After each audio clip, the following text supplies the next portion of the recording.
ও মা, এত মাছ এই নদীতে! অনেক বড় বড় মাছ এই নদীতে। এর আগে তো এরকম নদীতে মাছ পাইনি। আমি এই প্রথম পেয়েছি এই নদীতে মাছ। যাক, এই জালটি অনেকটাই ভালো। এর আগে যে জালটি ছিল, এই জালে সেরকম মাছ ধরা পড়তো না। আর এই জালে অনেক সুন্দর সুন্দর বড় বড় মাছ ধরা পড়ছে। যাক, আমার অনেকটাই ভালো হচ্ছে। যাক, ভালোই হয়েছে অনেকগুলো মাছ পেয়ে। আমি কাউকে এই নদীর কথা বলবো না। আমি শুধু একাই মাছ ধরবো, আর কাউকে ধরতে দেব না। যাক বাবা, তাড়াতাড়ি মাছগুলো নিয়ে চলে যাই। কেউ যদি দেখে ফেলে তাহলে সবাই এখানে চলে আসবে মাছ ধরতে। এই যে কাকু, তুমি তো অনেক মাছ পেয়েছো এই নদীতে। এরকম তো কখনো এর আগে মাছ পাওনি। আর মাছগুলো অনেক বড় আর দেখতে অনেকটাই সুন্দর। মনে হয় এই নদীতে অনেকগুলো মাছ আছে, তাই না কাকু? আরে না রে বাপু, আমি এই প্রথম পেলাম। তেমনটা মনে হয় মাছ নেই।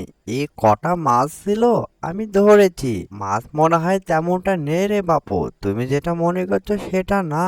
এই যে জেলে কাকু, তুমি এত মাছ কোথায় পেলে?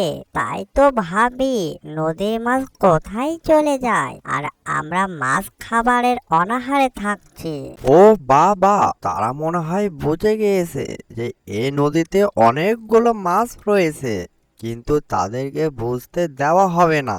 তা না হলে আমার এই নদীর মাছগুলো তারা ধরে নিয়ে চলে যাবে। না রে বাপু, তেমনটা নদী মাছ নেই, এ কয়েকটা মাছ। ঠিক আছে বাপু, আমি তাহলে এবার আসি তাহলে।